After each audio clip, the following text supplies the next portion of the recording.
Hi guys! Welcome back. This week we are looking into parenting styles. We've been really interested to find out what styles we are as parents. And we've actually put a link to a quiz in the bio and on our website or our link tree. And we'd love for you to let us know what style you come out as well. So I didn't realise with parenting styles there's four categories Yeah, I in the didn't. like psychological world, because when you hear people talk about it, you hear like gentle parenting and that's all everyone seems to talk about at the moment. Yeah. But that's not actually like a parenting style. It falls under the umbrella like a subcategory. But just so we've got this right, I'm going to read it. We've got authoritarian. I'm so glad you said that word, by the way, because I was looking at it like I'm not going to be able to say it. I still don't think I said it right, but I'm just going to own it like I did. You've got Authoritative. authoritative. Oh, there you go. Yeah. Neglectful and permissive parenting. And I think they all are a bit self-explanatory, to be fair. The authoritarian, strict rules, it's all about obedience and discipline, high expectations, and leans on punishment as a way to guide their children and enforce their boundaries, really. And then kind of leaving it up to it is the parents' jobs to make the rules. This is my house, my rules type attitude. I definitely see that in some of my parents. Definitely grew up with one parent being like that for sure, and I do disagree with it. He doesn't need to parent me now. I'm an adult, so it's not like we'd ever fall out of each other because of it. But yeah, I don't agree with that type of parenting personally, in the style that he did it, like whatsoever. But some people it works for. Authoritative. Authoritative parenting. This is where like the subcategory of like gentle parenting would come into. Definitely. So this is like providing their children with the rules and the boundaries, but also giving them the freedom to make decisions. They validate the feelings of their children, but still making it clear that the adult is in charge. Investing time and energy into preventing behavioural problems before they even start. So that's your boundary setting, really. And sort of prevention mode. And then they also have clear expectations of their parents, of their children, but create a nurturing and warm environment, and still instill the importance of responsibility and discipline. Then you have permissive, and we're kind of going down on a scale here, I think. You've got like really strict, and we're coming down a little bit. So very lenient, only stepping in when there's a serious problem, quite forgiving, and they adopt an attitude of kids will be kids. They cater to their children's needs without giving them much discipline, and when they do use consequences, they may not stick to them. I think everyone's probably guilty of that at some point anyway. And then I think especially when you've had enough, you're like, hey, just have it. or you've got 2 toddlers and you're pregnant with your third. Yeah. Yeah, chocolate for breakfast, that's fine. Yeah. Whatever. And then you've got neglectful or unresolved parenting. So that's kind of ignore the children, give very little guidance, nurturing, or parental attention. Don't really have a set of rules or expectations because you kind of like leaving your kid to Get on with it. bring basically, themselves up a little bit, and tend to have minimal knowledge about what their children are doing, expect the children to raise themselves, don't devote much time or energy to meeting the child's basic needs, and can lack knowledge about child development. And I think the majority of people that fall into this category is probably due to like lack of like basic education around a child's needs, you know, and that can come from all walks of life, but they probably haven't experienced a fantastic upbringing. They've probably been brought up like that themselves. So they just think. So they don't necessarily know any better. But when I look at the 4, so we did the quiz, didn't we? We both came out as authoritative. Yep. First time we've got it. Parents, and I definitely agree with that. But I do see how I slip into the realm of authoritarian and permissive. I definitely use like tactics out of that, both those camps. When it comes to the authoritarian side of where I might use some of that type of parenting style, is that I have a set of strict rules, but they all apply to like safety. Yeah, I think. So I think it's rational. It's rationalised. It's keeping the, like, the thing is like when you're nurturing them and like the authoritative, environment. You also you're creating a nurturing and warm environment, but also a safe environment. So you have to stick to some rules. But I think when you're saying like with safety, I'm exactly the same. Safety is like a number one.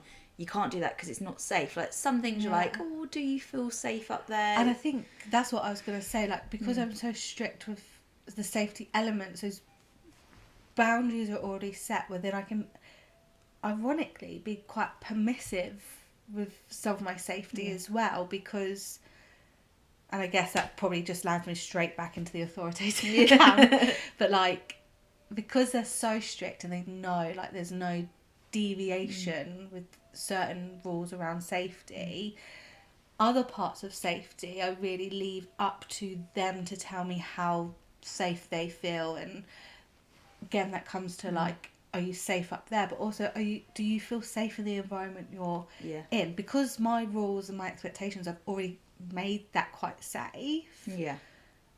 I can give them the ropes and let them decide with some things. So I think I've just explained like what I actually am.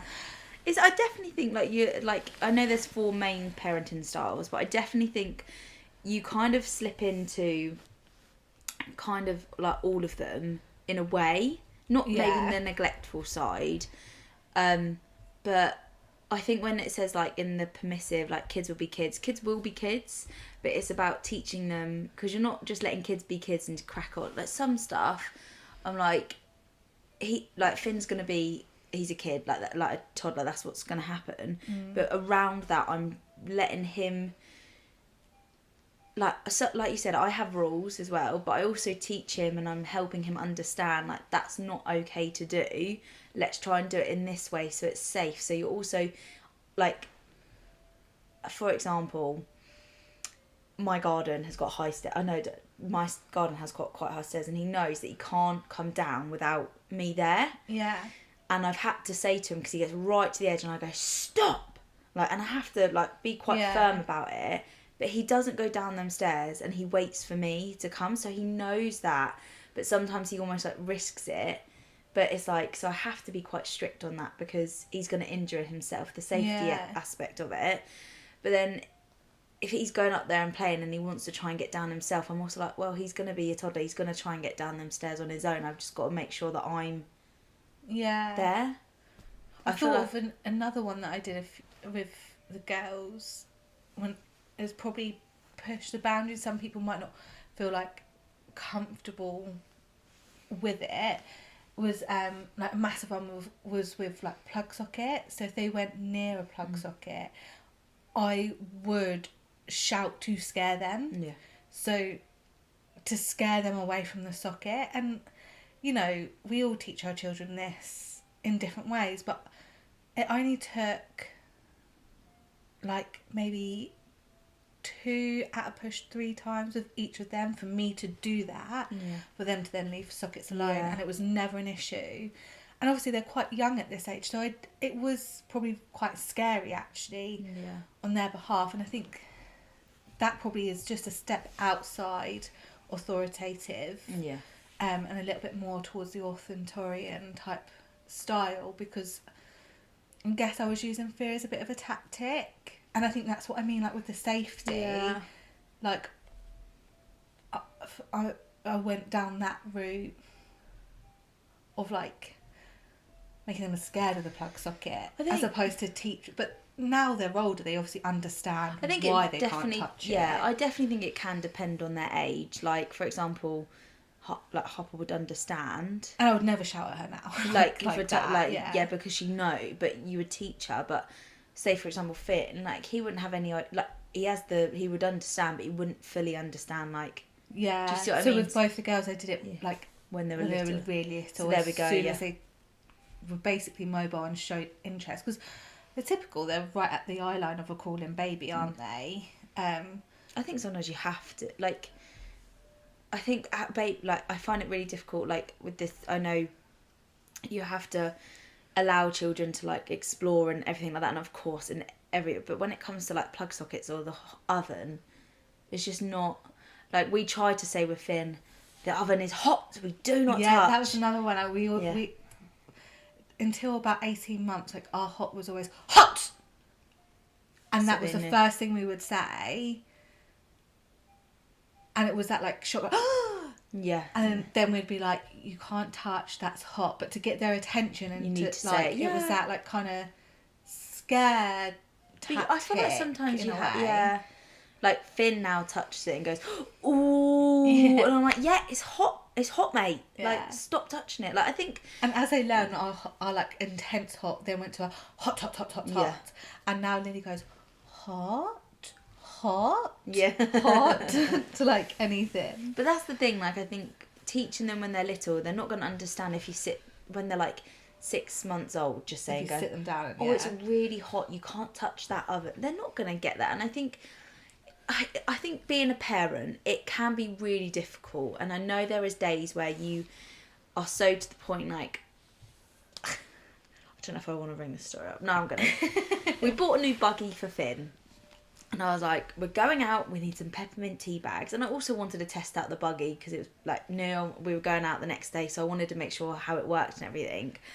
And I'm not even kidding you, this boy was screaming blue murder for getting in this buggy. I was like, you tried it in the shop and you were fine?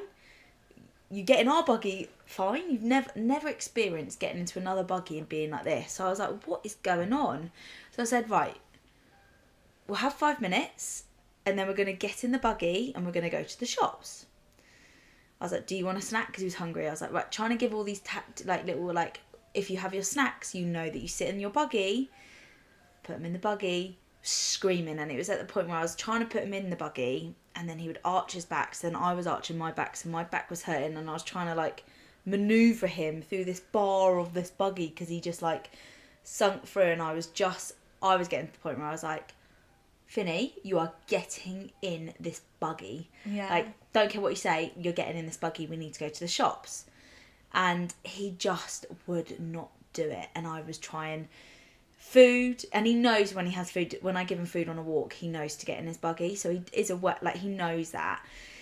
He wouldn't have it. And I just got to the point where I took the snack out of his hand and I threw it to the floor. I was like, you're not having your snack. You're not getting it. But I had just got to the point where I lost all my patience, because it had been going on for like 10-15 minutes. I tried to give him his time. Yeah. I was trying to put Giraffe in there, his little toy, and go, look, Giraffe's in the buggy. At a point, you just lose your cool. You just lose your cool, and it's just like, and it didn't really help because he just got more upset because I lost my temper and I threw it to the floor. But I just got to the point where I was like, you're not listening to me. I've given you these chances. I've given you all these options. Mummy needs to go to the shop, so you have to get in your buggy. Like, it is what it is. And I eventually got him in it. I gave him his dummy and his Giraffe just to, like, comfort him a little bit in there. And I went, look, see, it's not that bad, is it? And we carried on going. And I was just like, it took me like half an hour to get him in this buggy. And, like, I was like, I know this whole gentle parenting thing, and I do definitely agree with it. But I'm also like, Mummy needs to go to the shop. You're getting in this buggy. Like, I don't know, like. Yeah. So I think that, like, I think people get confused with permissive parenting and gentle parenting, because people just like, permissive would be like, okay, we just won't go. Yeah, and I think people think that comes under gentle parenting when it doesn't, because personally, in that situation, if I was you, I would have just put him in the buggy. You can cry all you want. We are going. Yeah. And I wouldn't even given... I probably would have given a couple of minutes, 5 max. But yeah, I would have been like, you can scream, you can cry, But you you're in can the have buggy. this tantrum, but we are going. Yeah. I did take a photo and sent it to Josh, and he's literally so red in the face. I was like, someone doesn't like their buggy. Yeah. But like, I had to try and do like, the heartstrings were like pulling, but I was like, you need to get in this buggy. Yeah. And like, I was literally just like, you're getting in the buggy, like, and everything that you don't want to do, like really raise your voice, and you always feel guilty. But yeah, I think sometimes you just have to. You can't just like let your kids rule your life. Like, you've also got to do. If you've got to go out, you've got to get them. Yeah, so I would have just gone, and I would have just let them get through that tantrum, and then when they've calmed down, I would have then, depending on where we were, like if we were like at the shops, obviously I would just wait. But then once they were calm, I would have been like, see, the buggy's not that bad. You knew that we had to come here, so you knew you had to go in the buggy. And this is the gentle parenting instead of like the permissive. And then I would have kind of allowed that free reign time of them to be out the buggy with us, having the buggy. So like, I don't know, 5 minutes from home, being like, would you like to get out the buggy now and walk? Again, it's still on your terms. You know you're not going to then have to try and get them back in the buggy and have to go through all of it again. Yeah. But you're still giving them like a smidge of that independence that they were screaming blue murder for. Yeah. Because that's what I did, like, at the end. Like, I was like, right, we're going to get out, like, literally so close to home. He got out and he played in the garden and he was loving life. And then the next day he was fine. Josh has used the buggy to, and he was like, yeah, he was fine in it. And I was like, Finley, you really pushed my buttons on Thursday. Like, really pushed your button. But were you secretly hoping he'd be the same for Josh? Yeah, I really wish. So Josh would have had to deal with it. Have a taste of what I go through. Yeah, like, honestly, this buggy, I don't know if you know, it's the Gracio May something. It's like literally the compactable ones. Because I was like what you see for like airplanes and yeah, stuff. we thought we'd get one just because it's just easier for us at the moment, and he's sometimes out and sometimes in, and our buggy's just a lug sometimes. Yeah. And we just got that because we thought it will do its job. And there's like a little bar over it, and you can take the bar out, but I wanted to keep the bar in to almost keep him in it. Mm-hmm. But he like went like this and slid out, so his head was stuck where this bar was, and he's screaming at me, and I'm like, I don't know what you want me to do. You got yourself in this situation. Like, obviously I'm going to try and help you. But yeah, I really hoped he did that for Josh today, and he didn't. Because it's a pain. Like, how's your back? Like, children aren't like, when they're toddlers, they're not just like easily nimble. Like, nimble? You and your nimbles. I felt a bit nimble earlier when I was trying to set up this stuff. I wasn't very nimble because I fell over a wire. Well, I pulled out the wire. But yeah, like, just, I think it is very different. Like you said, like, people do get confused with gentle parent and passive. Is it passive? Permissive. Why did I say passive? Permissive parenting, because it is about letting kids be kids, but you also have to set them clear boundaries so they are safe and not in danger at times. And some, like, if you're going, you have to get in the car seat. Like, a car seat is another big thing. And I think, like, what works really well for us, because I try to follow, like, gentle parenting as much as I can, is that it sets the expectation of when I am being serious, when I have that tone of voice, if I say something a certain way, they understand that I mean it. Yeah. And it just has, like, that, there's no question. Getting a 4.5-year-old now, lots of things coming under question. But then also saying that because I've been so lack of energy, I've probably been more permissive these last 7 months than I usually am. So she's kind of maybe like questioning things more because I am being more lenient. But prior to that, having clear set boundaries, and when I follow through with things, when I'm strict with things, it means that, like, it just takes me to say something a certain way and for them to just get it and be like, oh no, I do need to just get in the buggy. No, I do just need to get in the car, because mum's not normally like this, but she's telling me this way. and she means business. Yeah. And it's not in a horrible way. It's not in an overly strict way. It's just literally a tone of voice change from being like, come on girls, let's get in the car, to I've asked you to get in the car because we need to go. And then they just do it. And they're not combative at all, really, with much. Do you want to tell Finn that? No, I just like, even when I do like mean like this is business, like you're getting in the car, sometimes he's like, don't want to swear, but F you, mummy. Like, I'm doing what he is, very stubborn. Like, even my parent, like my mum's like, oh, he's very got a stubborn temper on him, and I'm like, yeah, I know. Yeah. Don't know where gets that from. Daddy. Yeah. But yeah, it and I think being a parent is hard, and it will all sit on a spectrum as well. So I think, like, I don't think you're a permissive parent at all, but you probably are. I would say you're a lot more permissive than I am. Yeah. And I'm probably a lot more stricter than you are. But we both fall into that same category. Yeah. Because overall, I guess we just use things come more naturally to us because we're different people. But also our children are different, and we just use things that work better for us, different tactics within that category. I definitely think, like, every parent, you're going to parent your kids all very different. Like, obviously I watch you be a mum, and you're an incredible mum, so I try and like take notes of what you're doing. But also I'm going to do things your my way. way. And like, I don't know if being in a childcare background kind of like helps me be a bit like, he's a kid, like I don't know, because obviously at a nursery you set your boundaries, but you can't be like, they're not your, do you see what I mean? They're not your kids, so you can't be like fully committed. Yeah. But now with Finn, I'm also like, okay, I still know you're a kid and stuff like that, and I do set my boundaries, but sometimes I am like, just do what you want. If you're going to be like, just sometimes you might just need that toddler time, like, do you know what I mean, that time.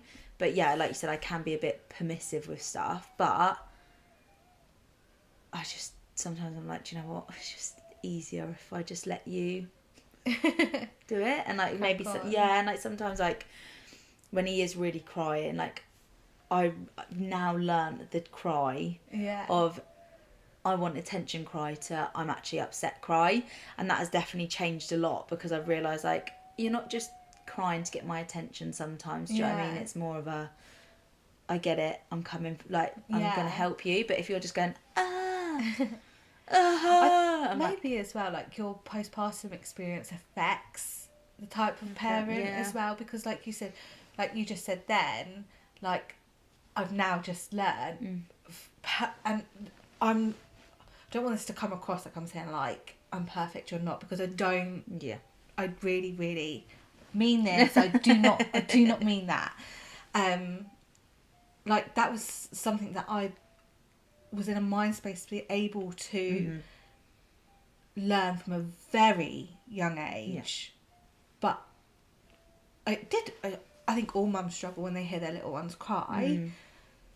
I didn't struggle with that as much as you did. So that stopped that part of your parenting in a way, didn't it? And that's, and some things, like, I do think I've made, he's still very little and he's still very learning. I think when he gets a bit older, like, he's starting to, like, understand way more now. And I feel like I'm really trying to set in them boundaries, because I'm like... And I think when you have a second as well, it will highlight actually how old he is.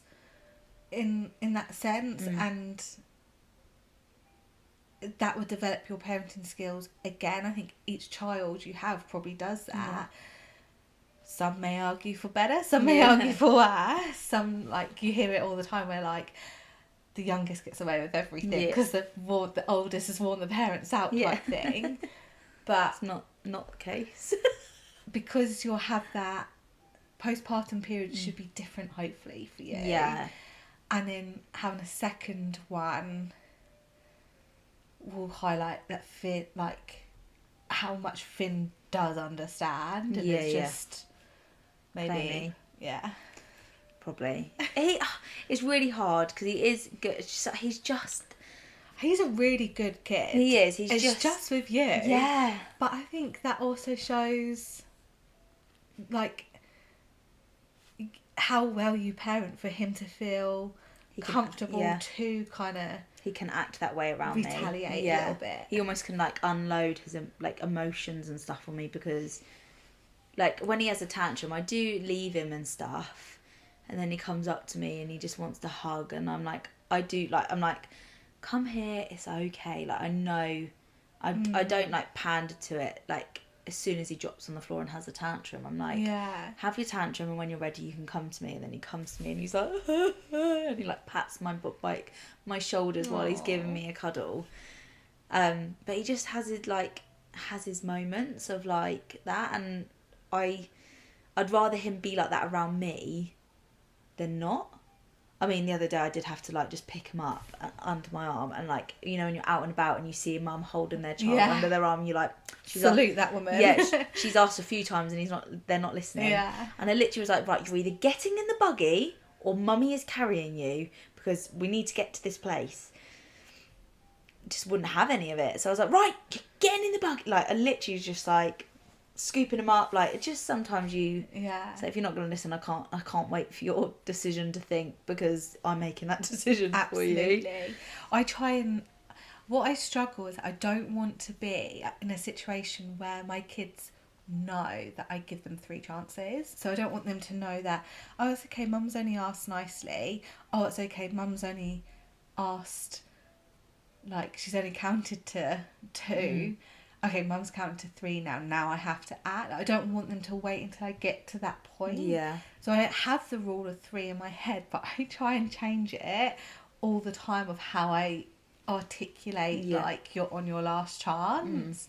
So I don't think, I mean, I may have without meaning to, but I've never done if I get to 3 you're in big trouble in the countdown. But like they haven't picked up on it yet, so it's working, and I'm not going to change it until I notice they pick up on it. But I definitely use like my tone and language as a way to highlight no. So like at first, if I ask them to do something, and I'd say they do 80% of the time when I first ask them, or the second time I ask them nicely, they will do it. So it'd be like, girls, can you put your shoes on, please? Sometimes I have to say that again, and I'll take that, and I'll say it in the same way. And by that point, 80% of the time they are on it, they're doing it. And then if they're like being really defiant that day, it's like, girls, put your shoes on, please. And at this point, I would say 99% of the time they are doing it. Yeah. But that 1% of the time, I'll be like, get your shoes on now. And then as soon as that tone of voice comes out, they know. That's it, yeah. Very rarely have I had an incident where they push me past that. But I'm like, if you guys learn that that's my tactic, I'm screwed. Because then you're going to always wait until I get to that last bit element. Yeah. And I just don't want that I don't want to have to ask my kids like 100 times for them to do something, or having to shout at them like to get them to do something. Yeah, I feel that's me. I think sometimes I'm like, Finny, can you put your shoes on? Or Finny, where are your shoes? We're going to go outside. Today I was like, Finny, we're going to go see Lily and Harper. Do you want to go? Straight away I was like, where are your shoes? He went. I was like, so when I say you're going to see people that you want to see, you'll happily do it. But when I'm like, right, we're going to go out, you need to put your shoes on. He's like, what are you talking about, Mum? I don't know what you're saying. And like, but pick up on that and use that. If you know that that's something that works for him, maybe he needs that extra element. Yeah, just to push him along. Yeah. Sometimes, not so much with Harper, because I think we've like grown out of that stage. But with like Lily's age and Finley's age, if they're still not doing what I'm asking them for, then that's when I resort to the ultimatum of like, well, you can do it, or I'm going to do it. What is it going to be? Yeah. And then 9 times out of 10, like, they will just then go and do it. And then if they don't, you've told them that you're going to do it. So then when you do it, they don't react. They still push back, but like they give in because they knew they had their chance. Yes. So you're like, I do that a lot. Like, either Finny's gonna do it or either Mummy's gonna come do it. So he almost knows, and I'm like, well, Mummy said that she. I I think overall as parents as well, I think if you're I think it's really important to show a nurturing and loving environment, but also really setting quite clear boundaries, because I think children can't just you have to teach children between right and wrong. And if you teach them that everything they do is okay, when they get older they're going to just think they can do whatever they want, and unfortunately that's not how the society we work in, we live in, or whatever. And I do think it's really important, and it is part of their development to set clear boundaries. I think it's cool not to have boundaries. Yeah. Like children without boundaries, like they're gonna forever live in that like flight or fight mode of like, what can I do, what can't I do, and just that like buzz of anxiety almost, because they don't understand that when they get told off for doing something, it's like, but they don't have any comprehension of why they would then get told off, because they haven't had a boundary set that's clear, and they don't know that they've overstepped this boundary. And if you don't have boundaries, the boundaries change all the time, and it's inconsistent, and inconsistency is the ultimate unfairness for children. I think just be consistent. And I also think like trust yourself, like even though yes you'll listen to other parents and stuff like that and take tips and stuff like that, also you do what's right for you and your children, but I think just trust yourself in what you're doing sometimes, and don't think, oh, I'm not gentle parenting, or I'm not doing it like this. As long as you're giving them, you think then the need to grow and develop as children and become like adults and stuff like that, I just think then you're doing the right thing. That's my opinion. Like if you're like building that environment that's safe, but sometimes you have to be a bit stricter, and sometimes you have to be a bit more pessimistic. I mean, sometimes I look at my parenting style and I do think, Jesus, this is a pessimistic lifestyle. What have I signed up to? Yeah. Like, gosh, my brain. But I think you're gonna fall into every kind of category. You'll have like a main style, but there'll be different things. But I definitely think don't put too much pressure on yourself as well, because I know that like, especially, I think it's just because gentle parenting has been like such a big talk at the moment. But be like, oh, because I feel like sometimes I do question myself and go, oh, they wouldn't do it like this, and they're gentle parenting and stuff like that. And it's like, but that's not obviously going to work fully. Like you're doing your best. You know your child best. Yeah, and you're doing the best that you can. Yeah. Like, so sometimes if you have to be like, just put them shoes on, you have to be like that. And when you have those moments where you do lose control, this is something that like me and Aaron have like talked about from the moment we first had Harper, and have like fully committed to. There is no reason in this day and age why you should ever feel like you can't say sorry to your child. You know, we're bringing up children to respect one another, and respect is earned. So, you know, I don't expect to have automatic respect from my children just because I'm their parent. Like, if they're going to respect me, it's from how I act and how I behave around them. And if they don't respect me, that's because I've done something wrong. You know? So I think that, you know, if you do lose control of your temper and you do scream and shout, there's absolutely no harm in going back to your child once you're calm, once they're calm, and being like, I'm so sorry I spoke to you that way. There's an element of needing to explain why you might have spoken with that way without it being an excuse. But also then you're also teaching kids how to apologise properly too. Yeah. So that when they do it, they know how to apologise, and they understand there's no shame. If you do something wrong, you can be like, look, I was out of order and I was out of line. I'm really sorry for what I did or how I acted. And I think that also helps with the guilt as well of when you do have those moments. I do agree with that, definitely, because you want to, I think just getting them to say sorry sometimes when they don't understand the word sorry, I just think they don't know what they're doing. But if you're trying to teach them, like if you're like, I do say it to Finn, I said, Mummy's really sorry. Don't know why I say it always like that. I always say, Mummy's really sorry. I just had to shout because you weren't getting in the buggy. And I'm showing that him, like, I'm reflecting on how I behaved, and I apologise for that.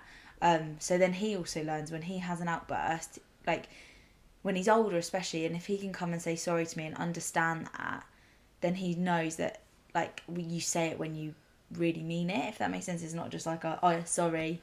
Yeah, and that's something, again, like when you say, as people grow up and they say sorry when they don't mean it. We had this moment. I just said it there. With the girls, like we won't force them to say sorry when they're of an age where they can't comprehend what sorry means. Yeah. So like Harper now, she's 4.5. If she does something wrong, it may take us time for her to understand it, but we will talk her through and explain what she's done wrong and why she then needs to say sorry, and she understands what sorry means. So we would enforce her to say sorry, not necessarily right there right then, because maybe she needs to go away and think about it, but like we will come back round to it. We won't let you get away with not saying sorry. And that's like specifically when she's done something wrong, maybe to another child or something. If she's had a tantrum and it's just an emotional outburst, that's different. And also just really highlighting the fact that, you know, if something is an accident, it doesn't mean you're in trouble, but you do need to say sorry because you've hurt that person or you've hurt their feelings. Whereas Lily probably is at the age now where we would start to look at getting her to say it, and she does say it and she does mean it, and I think that's highlighted through how we've taught Harper and what we say and teach Harper. But like Finn's age, he's probably just a little bit too young, so if he was like adamant that he wasn't going to say sorry in whatever form that is, if that's a hug, a kiss, saying the word or signing the word, we wouldn't force him to say sorry. What we would do in that situation is with like Finn, because he's 17 months now, isn't he? Yeah, just coming up, like with him next to us, like holding our hand, or like we'd be crouched down at the children's level, and we would basically apologise on his behalf, and we wouldn't say Finn's really sorry, because he isn't saying sorry. We would say, I'm really sorry that Finn snatched that toy from you. He will learn that he's not allowed to do that. And I hope you're okay. And like showcase that apology, like show that our child what we expect them to do. Yeah. And then also on the receiving end, the child or the person, whoever who's been done wrong, still gets that apology.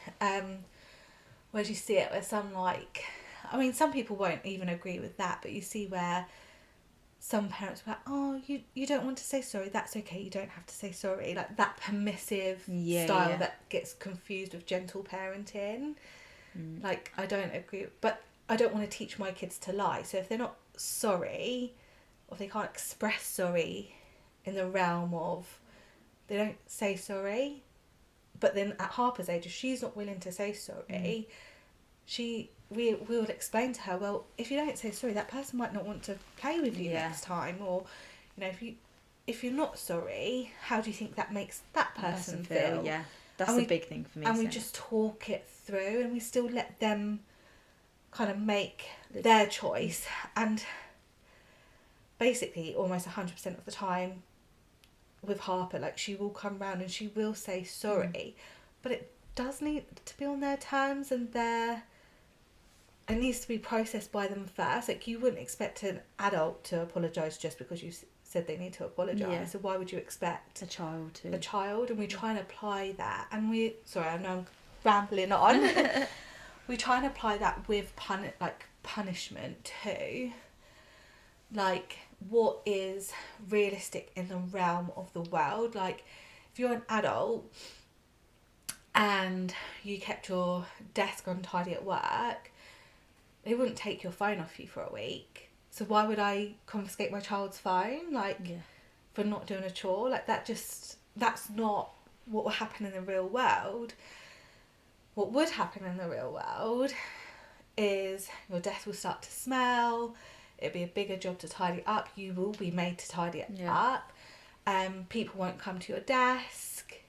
So if that was the case, well, you haven't tidied your room, so you can't have friends over. It's starting to smell, and we would make sure it's relative. Yeah. But we would also always try and parent with following by example. So like, I would have no problem helping my child sort out their dirty room. Never. If they asked for help, I would help them, no matter how old they were. Yeah. And I know, like I'm like, because you love it.